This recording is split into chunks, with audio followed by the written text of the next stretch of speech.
Why was it carried out in international waters?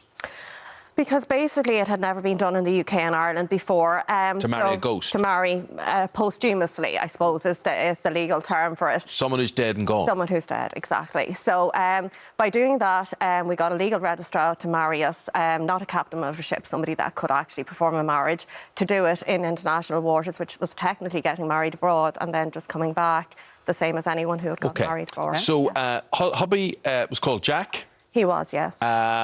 Jack, as I understand it, was a man of the sea as well. Yes, he was a pirate, yes. A pirate? Yes. So did he fit the bill of what we all know from the films and novels, things of a pirate, I, me, hearty and all that? And no, that's all very much stereotypical. I mean, he actually spoke very good English, quite well spoken, very much kind of a gentleman's English of the time. Right. And how did he come into your life? How did you meet?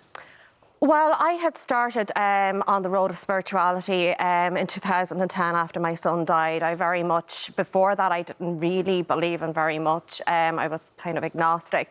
After my son died, I really wanted to know what was out there. And obviously I discovered spirituality, and it gave me a link to the other side. It started to give me evidence that there was something else, you know, beyond this realm.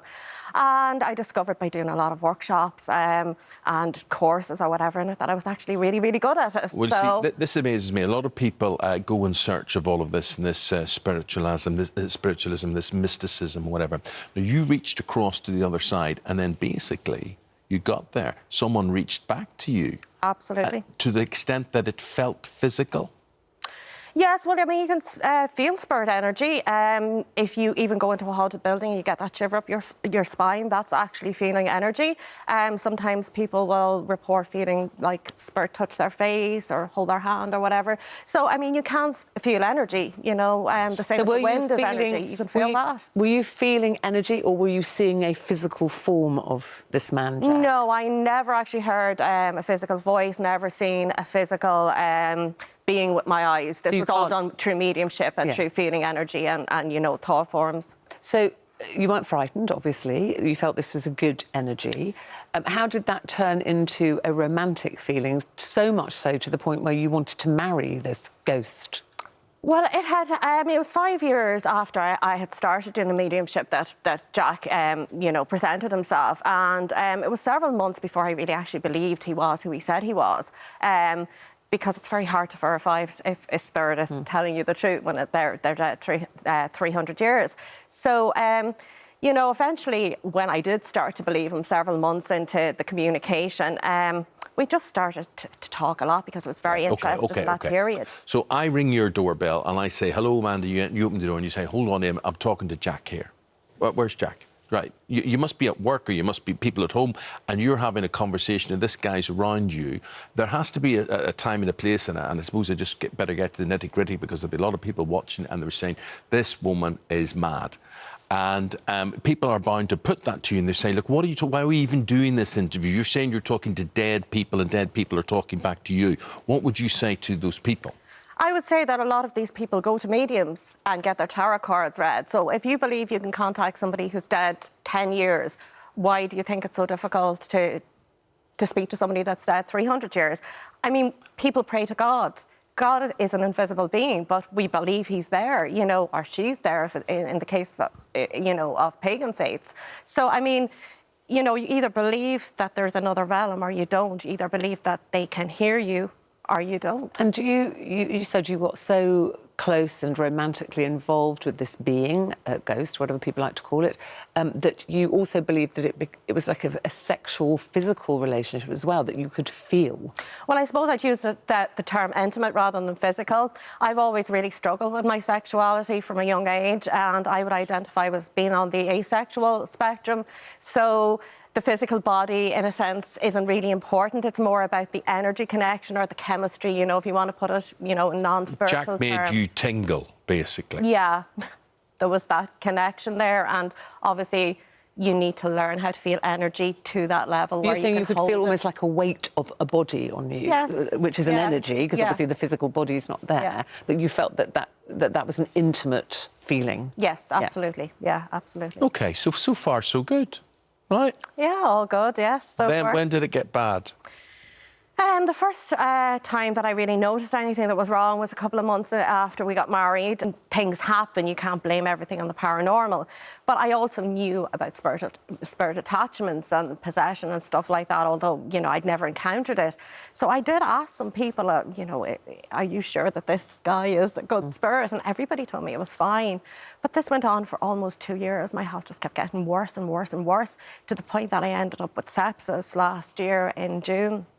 And I almost died. I had to have emergency And the analysis surgery. given to you why this would happen was that Jack was doing what? Why was he a bad influence then? He was basically like an energy vampire. So really, when we Jose die, Mourinho was like that at Man United. Exactly the same. when we die, it's normal to stay in the earthbound realm for a period of time. But then when we're meant to cross over and go on and reincarnate or go to another realm or do whatever we're meant to do in our life's path.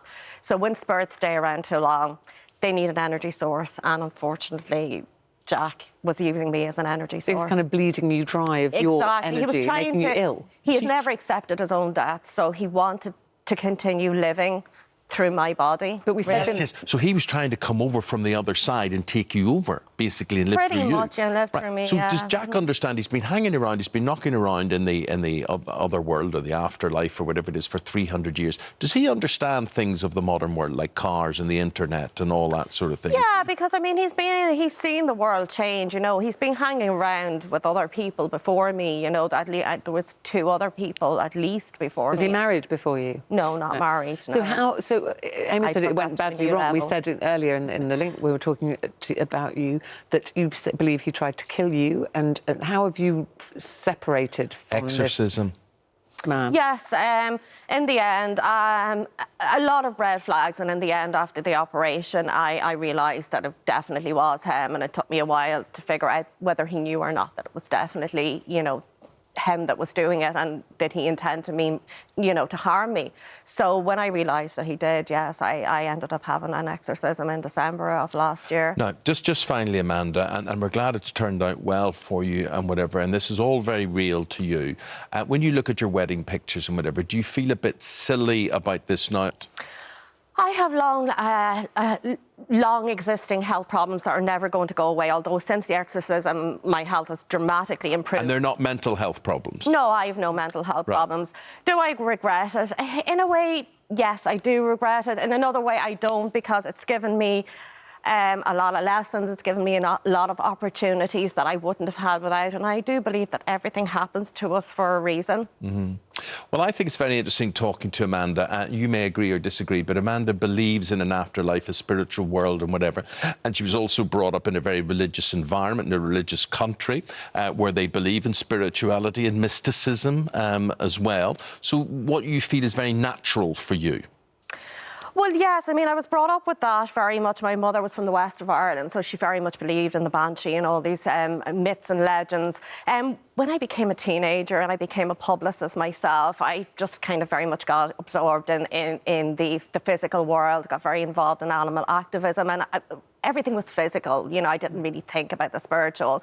It was only really when my son died that I was kind of forced into a situation where I needed to know if there was something or there wasn't. And you found out there was? I found out there was, but I have completely quit doing all kind of mediumship work now. I don't do any of that anymore because obviously I've discovered there's another side to it. It's not all love and light. Experience. Well, you know, so be careful what you wish for, what you dream about, because it may just come true. So there you are, Jack the lad, Jack the pirate. He was trying to come from the other side into this world through you, Amanda, and he didn't quite get there because you had him exorcised. I was stronger than him, so ultimately, I'm proud of what I did, and I'm really proud that I managed to get my life back together again. I'm back working, and we're glad you know, we're glad I'm much happier. Good. Good. I'm glad you're happy. Stay happy. Thank you.